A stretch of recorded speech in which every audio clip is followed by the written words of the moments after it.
Once again, I welcome you to another series of our classes. And today we're looking at what you normally refer to as molecular polarity. So we're still looking at the characteristics of the molecule.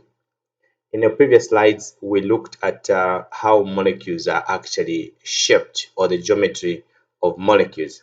But in this particular class, we'll look at what is polarity or molecular polarity.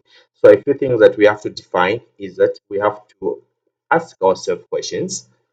What is a polar bond, and what are polar molecules? And that's what we'll basically discuss. So now there are two things that you need to know. Now, polarity is with regards to a covalent bond. So in covalent bond, there are two aspects that you have to know. One of the aspects is you have a non-polar covalent bond and a polar covalent bond.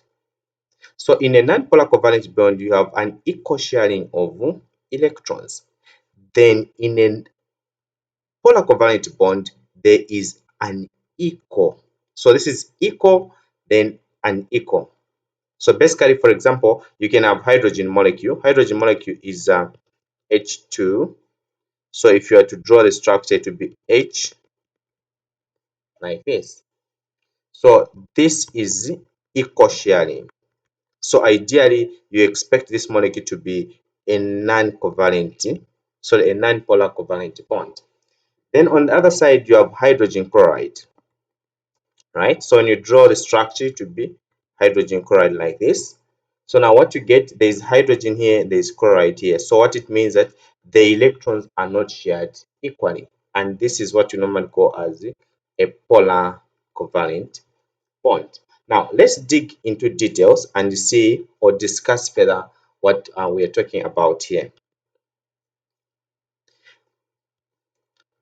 So now, a polar covalent bond has an equal sharing of electrons.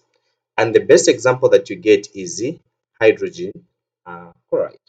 Now, in a polar covalent bond, what you get is that the molecules have different electronegativity. So one atom has a negative charge and the other one has a positive charge. And this is what you get. Now, when we're looking at the periodic table, we discuss what electronegativity is. Electronegativity is just an ability of an electron to pull. So it's an ability of an atom to pull electrons to itself. Then you discover that elements starting from 4, 5, 6, 7 are electronegative.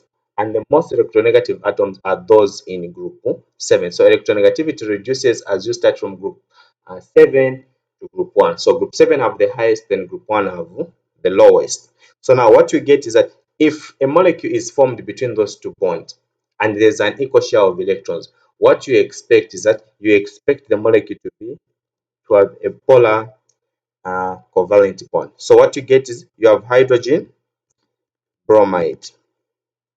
So this is highly electronegative as compared to hydrogen. So what it means that the shared pair of electrons here are pulled more to the bromide. So they will not be in the center. No, they are being pulled more to the one that is more electronegative.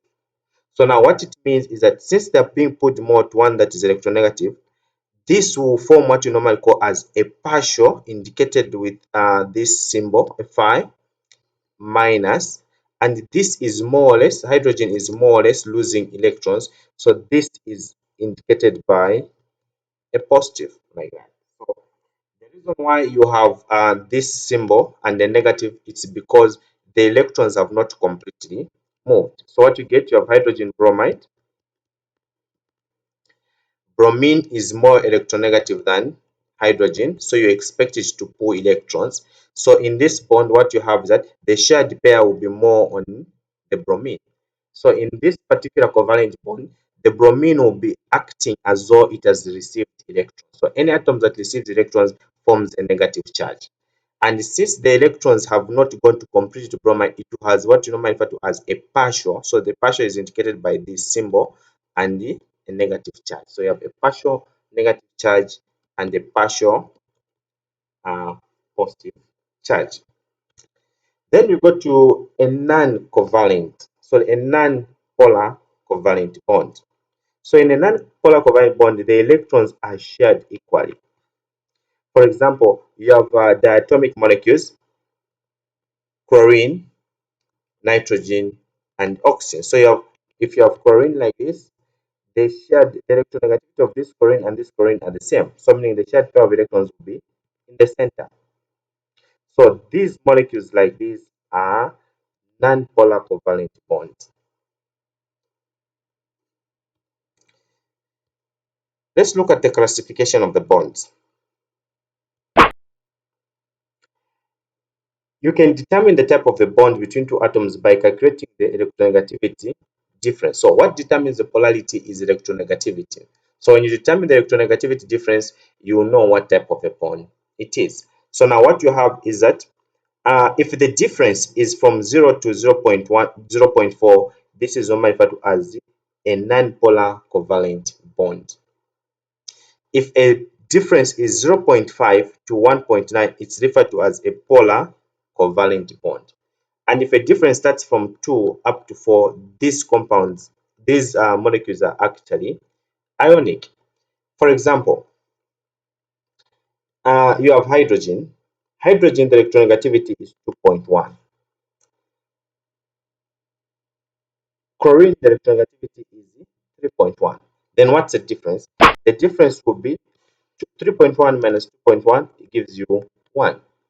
So meaning it falls in the category of a polar covalent bond. So what you have, this will be a polar covalent bond. So meaning the bond between hydrogen and chlorine will be a polar covalent bond.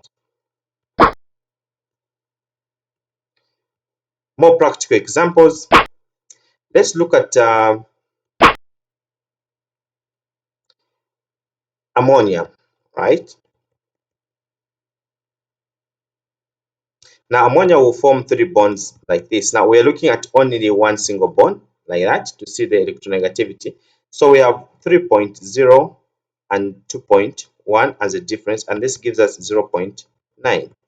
So 0.9 is between the polar covalent bond. But if you look at the hydrogen molecule like this, you have 2.1, 2.1. So meaning the difference is 0. And this molecule is a non-polar covalent bond. Then another practical example, you have calcium, it's 1.0, and calcium 1.0, chloride and 3.0. So the difference is 3 is equals to 2. So you expect the bond between these two molecules to actually be ionic. So the table that I've given you in the previous slides will help you to will guide you to determine which molecules are polar covalent bonds, non-polar covalent bonds, and ionic compound based on the difference that are given.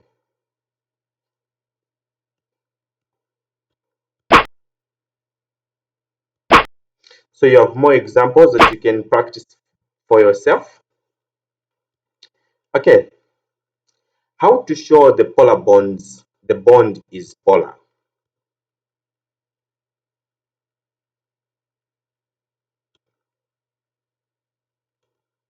Now, isn't a whole charge just a partial charge? So what we get are what you normally refer to as a partial charge.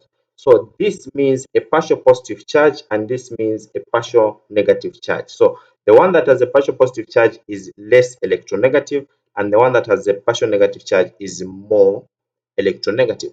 Remember, electronegativity is to pull electrons to oneself. So any atom that pulls electrons to oneself will form a negative charge. So now what you get is that in this molecule, there is hydrogen and chlorine. Now we've seen from the calculations that we've done that this molecule is a polar covalent bond. So chlorine is more electronegative than hydrogen. So what it means that chlorine is more or less pulling electrons. So you have, this is a covalent bond. Then in a covalent bond, the electrons are not shared equally because chloride has a high degree to pull electrons to oneself. So the shared pair of electrons will be closer to chlorine. Now, if chlorine pulls the electrons to itself, it forms what you normally refer to as a partial negative charge. It's not a complete, because chlorine hasn't completely accepted the electrons. Remember, we are looking at a covalent bond. A covalent bond is formed by sharing of electrons, but the shared electrons or the shared pair of electrons is more on the chloride. So what it means, it forms a partial. So the electrons are close to the chloride, so it forms a chloride to form a partial negative charge. And since the electrons are away from the hydrogen, it forms a partial positive charge. And we use this equation or this symbol here to indicate the direction of uh, the electrons, or where the electrons is basically going. So you have an arrow with a bar like this, telling you the polarity of the molecule is in that direction. So this arrow points to the negatively, the partial negative charge. So what you get is that chlorine, the electrons fall most of the times near the chlorine. So this symbol here shows the partial positive, the partial negative charge is in that direction. It's pointing, so meaning the shared pair of electrons are closer to the atoms that is in this direction. So what you have is you have this. So when you draw this, it means the shared pair of electrons are closer to chlorine. That's why the arrow goes in that direction. And this bar indicates the tail, where the partial positive charge basically is. So when you're drawing a structure like this is how you indicate the polarity of the molecule.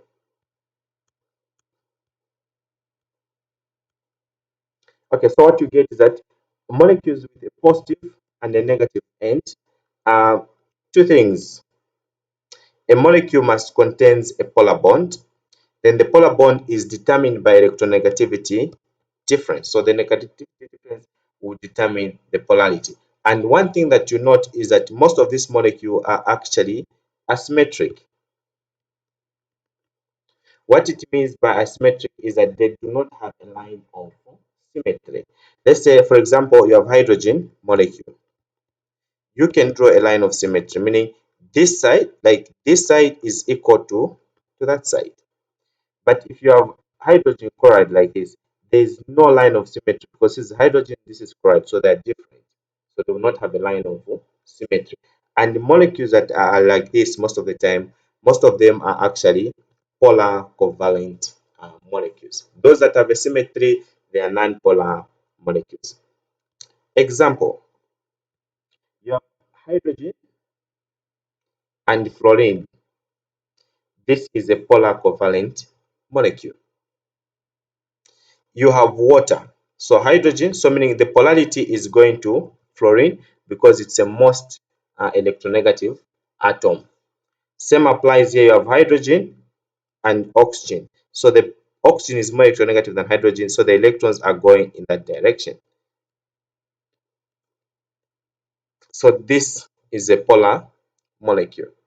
Then what you have here is that you have chlorine is more electronegative than carbon. But if you look at this molecule, you can draw a line of symmetry like this. So in short, the polarity that this molecule has cancels one itself. So the consequences of this that this molecule will be a non-polar. Now check the direction of the polarity is coming away from the center like this. And since this whole molecule has a line of symmetry, meaning the polarity will cancel itself, and the overall polarity of the molecule is basically non-polar. Let's look at examples based on symmetry of the molecule. So we start with carbon, right? If you draw carbon, carbon will be like this. So oxygen is more polar than the carbon. Then when you go to uh, this compound, you have carbon in the center and the polarity is going like that. Then you also go to this molecule, the polarity is also going like this. Now, one thing that you notice that most of these molecules have a line of symmetry. You can draw a line of symmetry there, you can draw a line of symmetry there, you can draw a line of symmetry there. So since this molecule have a line of symmetry, what it means that the polarity of the molecule will cancel out or it balances out. So the overall molecule is a non-polar molecule. That is for molecule that have a symmetry. A symmetry is you draw a line in the molecule and the other. So for example, if I draw a line, this part here and this part will be equal. If I draw a line, this part here and this part will be equal. If I draw a line here, this part and this part will be equal. So despite the polarity difference, for example, this is more polar and this is less polar. So they have that. Despite that, the fact that this compound has a line of symmetry, the overall polarity is non-polar because it cancels out. We go to asymmetric molecules, right? So this molecule, there's hydrogen, there's oxygen. So this is asymmetric. Then the electrons are being pulled to the center where there's a more electronegative atom, like that. Same applies with nitrogen. So what you get is this is going to the center. Then we go to this molecule. So now, if you look at all of these molecules, they do not have a line of symmetry. They are asymmetric. So since these molecules are asymmetric, what it means is that there will be polar covalent bond. The polarity does not cancel out. So if you draw a line of symmetry here, this and this part is different. This has lone pairs. So what it means that the repulsion between this and these are different. So meaning there is no line of symmetry in that molecule. Same applies here. This gives you a shape of a bend. So it also has no line of symmetry. So all these molecules that you're seeing here, all of them have are polar covalent molecules.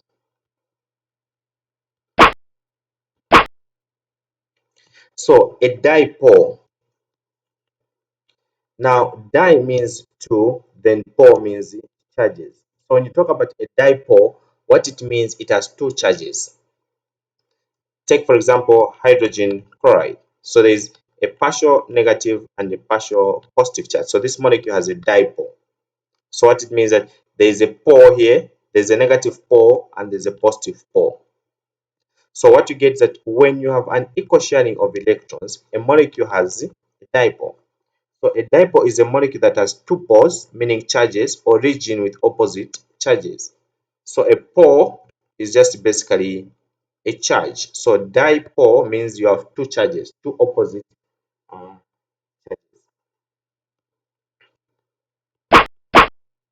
So a dipole is represented by an arrow pointing to a more electronegative end.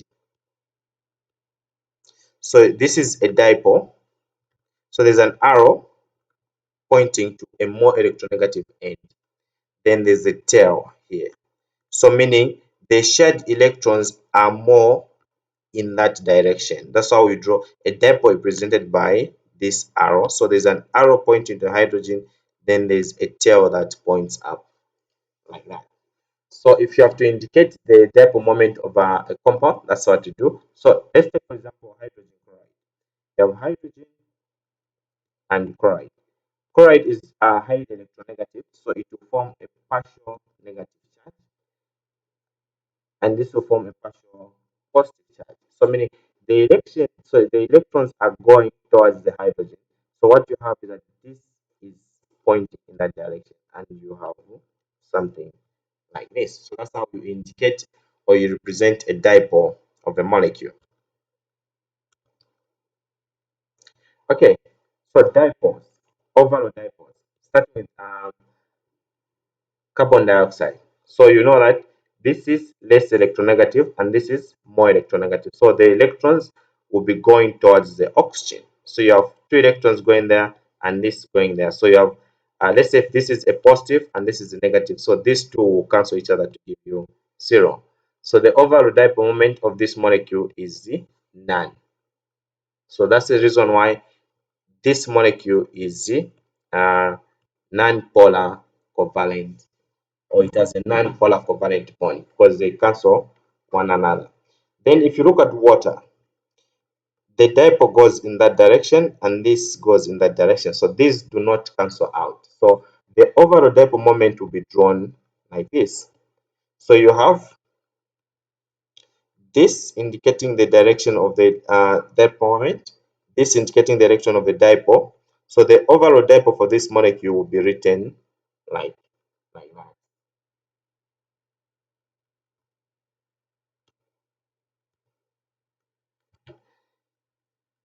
Okay, so you have the molecular shape. It's a bend. Methane tetrahedral, we've already established that. Carbon dioxide, it's linear. Now, what you get is that the bond between oxygen and carbon, carbon will form a positive, partial positive charge, oxygen will form a partial negative charge. So this in itself is a polar covalent. However, since there are two of them, so what you have this going in that direction and this going in that direction. So this cancels out, and the overall is non-polar molecule. Same applies. You have this going in the center, this coming there, this going there, this going there. Now, since this molecule has a line of symmetry, then also note that the bond between this is a non-polar covalent bond. And since the molecule also has a line of symmetry, it is overall a non-polar molecule. If you look at water, this is high electronegative than this, so the dipole will be in that direction. So you get a bend, so you have this coming here and this coming there, and the overall will be like this. So the overall structure of the molecule will have a dipole moment. Now, for practice, you can practice this for yourself. So you have this is more electronegative. So if you have this structure, the electrons will be going in that direction. Same applies. This is the difference here is 0.4. The difference here is 1.5. So 0.4 is a non-polar covalent bond. 1.5, it's a polar covalent bond. So you can look at the differences that are given here to be able to establish whether the molecule is covalent or basically the molecule is not covalent.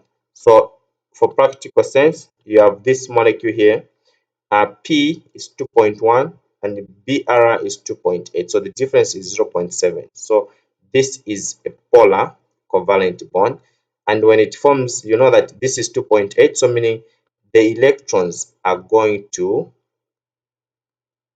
the bromide.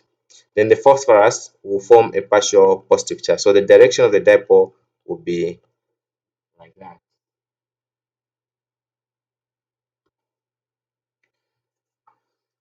For practices,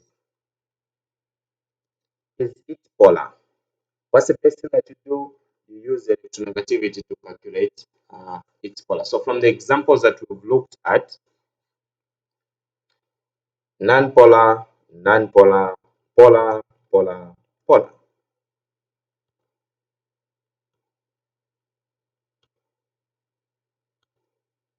Let's look at an example.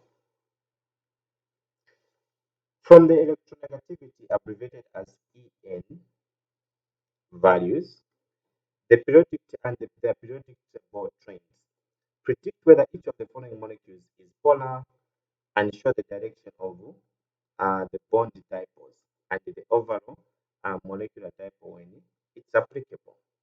So the first, you have ammonium boron trifluoride, then you have carbonyl sulfide that can be written like this. So now, how do you answer this question, or how do you predict the polarity of the molecules? First thing first is you draw the shape using Lewis structure.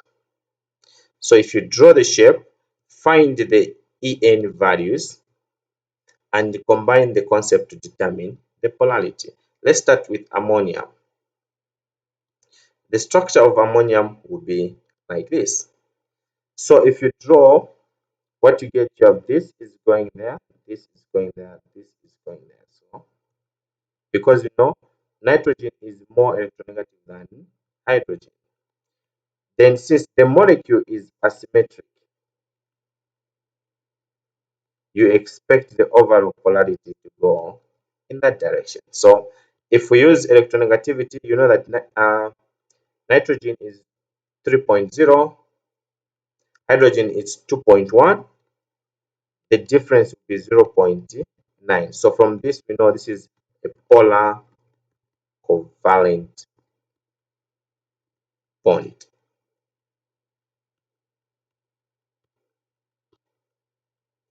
Okay, so you have a dipole, bond dipoles. They'll go, one will go in that direction, the other one will go in that direction, and the other one will go in that direction. Then from here, what you have is that the overall will look like this, because of the lone pair, this molecule is asymmetric, and this is what you definitely get. So the overall polarity of the molecule is actually polar. Boron trifluoride, it's very simple. Because it has a line of symmetry, then it is non-polar. So now, what you get from the previous example, we know that if you have a molecule like this, AX3, this is a trigonal planar. Then if you look at the electronegativity for fluorine, it's 4, and this is 2. So the difference between fluorine, between 4 and 2, is 2.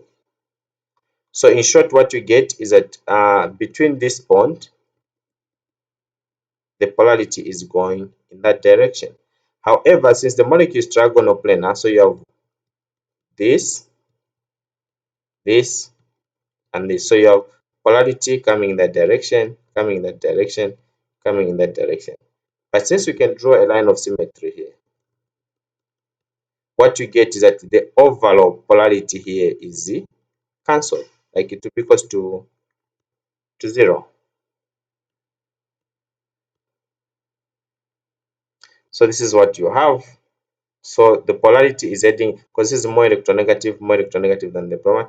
So the direction of the dipole will be to the fluorine. So what you have is the molecule that looks like this. And what you get is that since these are pointing out and it has a line of symmetry, the overall polarity is non-polar. Then we come to the last example. Sulfur and carbon have the same polarity. So the difference here is 0. However, carbon and oxygen is more polar. So the dipole moment goes like this. Now, if you look at this molecule is asymmetric, right? Since the molecule is asymmetric, you expect to have overlay to be polar. So now, in summary, in a polar bond, one atom must be more electronegative than the other to give you electronegativity difference. Then in a non-polar bond, both atoms have equal negativity, electronegativity, so the molecule be non-polar.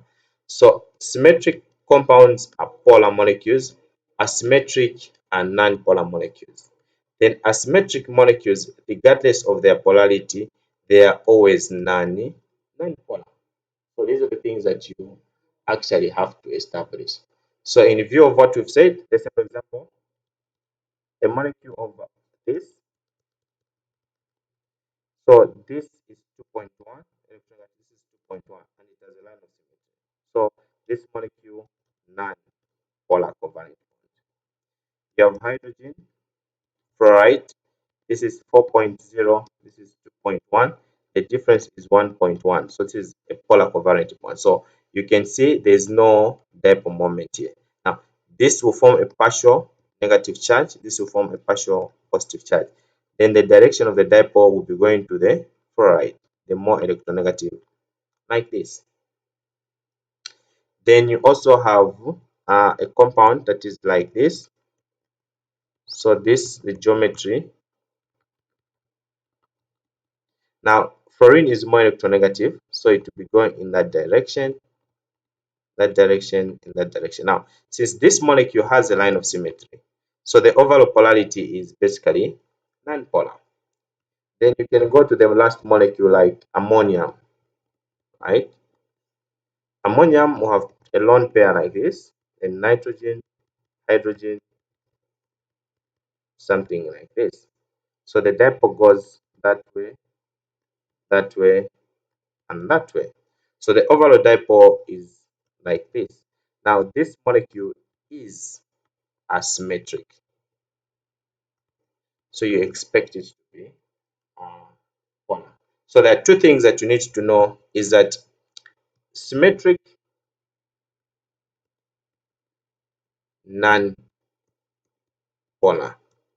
asymmetric, B, polar covalent bond. All right, I'll end here and I'll see you in the next series of lectures. Thank you very much.